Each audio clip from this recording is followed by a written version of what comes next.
Welcome back. Today, we are going deep into a case that it absolutely shook an entire nation. It started as a horrific local crime in the summer of 2019, but it very quickly exposed these profound systemic failures at the highest levels of government in Romania. Right. We're looking at what happened in a town called Caracol, where a truly desperate cry for help was met with just institutional indifference. And that's our mission today, really, to dissect that breakdown.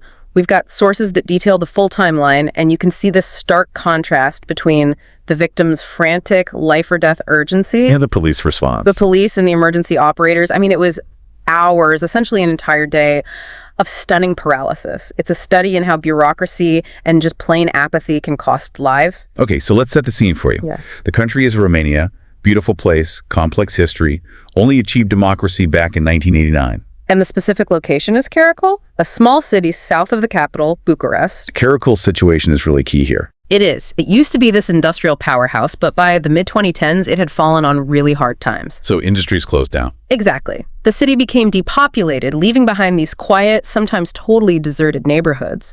And that economic shift had a direct impact on basic public services. And that's crucial. Yeah. Because in the rural areas right outside Caracol, public transport was virtually non-existent. Right. So if you didn't own a car, your only way to get into the city was to rely on private drivers, or this very common practice of informal hitchhiking. They called it OKZ. So it's just normal. It was a normalization of risk. In 2019, people did this every day, sometimes paying a small fee. It was just a necessity. But that normalization hid a huge amount of danger. And the region was already so vulnerable. Extremely. Between 2016 and 2019, the country recorded over 2,600 missing persons, mostly women and young people, many linked to alleged trafficking operations. That's the terrifying environment we're talking about. And we have two victims whose cases become tragically linked. First, Luisa Malenko. She was 18. Luisa disappeared 3 months earlier, in April 2019, also presumed to be hitchhiking. Her case just went cold. And then there's Alexandra Măceșanu. She was a popular 15-year-old. On July 24th, 2019, she actually successfully hitchhiked to a friend's party. Right. But the next morning, she needed a ride back home. It's only about a 10-minute drive, but on foot, it would have taken hours. So around 9:57 in the morning on July 25th, she gets into a plain gray car. The driver was a 65-year-old local mechanic named George Dinka. He was also known for running an illegal taxi service. And almost immediately, Just moments into the drive, it turned into a nightmare. Dinka forced Alexandra to blindfold herself, told her to be quiet. He drove her to his property. and our sources confirm she was held there. She was held, sexually assaulted, and brutally beaten from that morning all the way into the evening. When Alexandra's family reported her missing later that day, we see the first.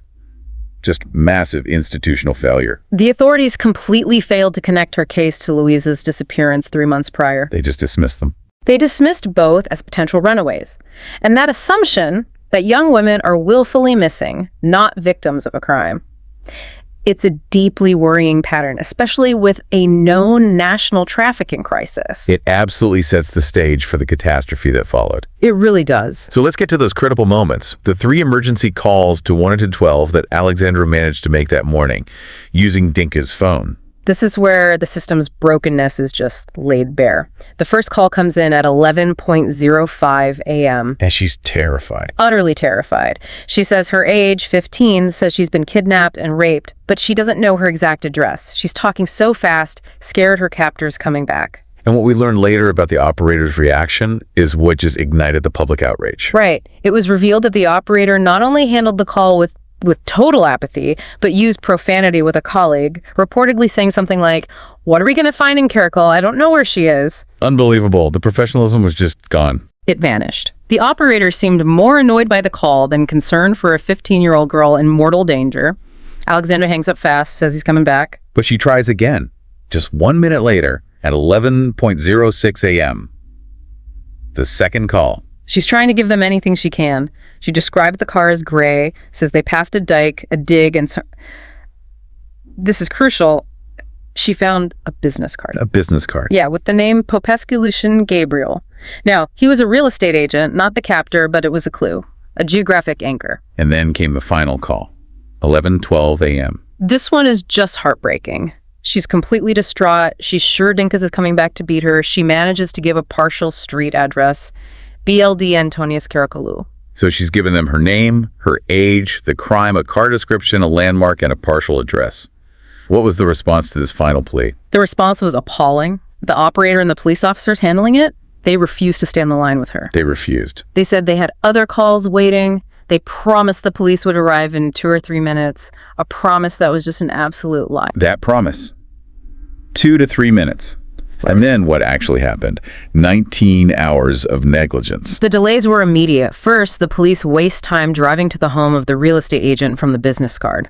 Wrong house. Then the technology failed them. Or they failed the technology. It took them a staggering 15 hours. Yeah. 15. Just to triangulate the general area where her 3 calls came from. That's not just bad tech. That's a lack of training or something. It's unacceptable. It is. So by 3:00 a.m. on July 26, nearly a full day after her first call, they finally find Dinka's gray car parked outside a house with high walls and an iron gate. So they have him. They have the location, the suspect, and the probable victim inside. And this is where the failure shifts from technological to just procedural paralysis. Even though they are certain this is the place, they waited. They waited. For how long? 4 additional hours. They waited to get a formal search warrant citing legal protocol. 4 hours. With a kidnapped child's life on the line, they waited for paperwork. So the total time from her final desperate call until police finally entered that house was 19 hours. 19. And it raises this fundamental question, doesn't it? At what point does the immediate need to save a child's life override strict adherence to a process that is causing fatal delays? That 4-hour wait for a warrant, it says everything. It shows a system that prioritized paperwork over a human life. So when they finally breach the home, what happens? Dinka immediately confessed. The first thing he said was, "I killed her." And then he confessed to killing Luisa Milencu as well, the 18-year-old who'd been missing for months. But his story about what he did with the bodies, that raised a lot of questions. Well, deeply disturbing and, yes, immediately skeptical. He claimed he burned Alexandra's body about 8 hours before the police even arrived. For Luisa, he first said he threw her body in a river, then changed it to say he burned her too and buried the ashes. And this is where the case gets so murky. Despite this double confession, the police found almost no physical evidence. Right. Some teeth, DNA results that were mostly inconclusive, nothing that could definitively confirm the remains belonged to either girl.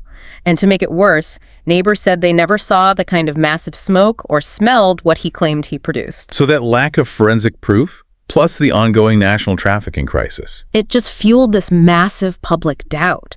The speculation was that Dinka was staging the murder. covering for selling the girls. Exactly. Selling them into human or even organ trafficking networks. And this theory just exploded when Alexandra's family got an anonymous call claiming she was still alive. The public just didn't trust the official story. Not at all, because the state, through its own failures, had already shown it couldn't be trusted. And the full story of that failure didn't come out until Alexandra's uncle, who was a former journalist, leaked the recordings of those 3-1-12 calls. And once those tapes were public, the reaction was transformative. Mass protests, thousands marching in Bucharest demanding justice and accountability. And people lost their jobs over this. Oh yes, the fallout was swift. The national police chief, regional heads, even the Minister of Internal Affairs, resignations, firings across the board. And the conversation shifted. It wasn't just about this one crime anymore. No, it became about systemic reform. A politician tried to blame the victims for hitchhiking and was immediately forced out of office by public pressure. And it actually led to real change. It did. The public demanded and eventually got major investments in regional public transport to eliminate the very need for hitchhiking. It was a powerful example of civil society forcing change. So after all of that, what was the final legal outcome for Gierkelinka? After a 3-year trial, in 2022, he was convicted of everything: murder, rape, kidnapping. Because of his age, he got 30 years, the maximum penalty. And he had to pay the families. Correct, about 700,000 euros. And his friend, Tifon Recipianu, who took part in the sexual assault, he got 12 years. But even with those convictions, the uncertainty remains. It does. The convictions are based almost entirely on Dinka's confession. Without definitive forensic proof, the trafficking theory, and the true fate of the bodies. It's all unresolved for the families and for the public. And that uncertainty just casts a shadow over everything. It does. I mean, the case did lead to changes in policing and transport, but our sources note the systemic challenges are still there. Recidivism among released prisoners is disturbingly high. The system is still struggling. This deep dive really just shows the catastrophic cost of institutional indifference. One desperate call for help exposed years of flaws in public safety, technology, and basic infrastructure. And what stands out to me is that balance we talked about, that 4-hour procedural delay versus the immediate humanitarian emergency. This case is a defining example of how bureaucracy and outdated systems can combine to create the perfect conditions for profound human tragedy. Absolutely. Even when justice is served, it can leave these devastating gaps of uncertainty. And that leaves us with a final thought for you to consider. Given the persistent uncertainty around the DNA and the national trafficking crisis, is there ever a point where justice should prioritize finding out what truly happened to the victims over the pressure to secure a definitive criminal conviction? Thank you for joining us. We'll see you next time.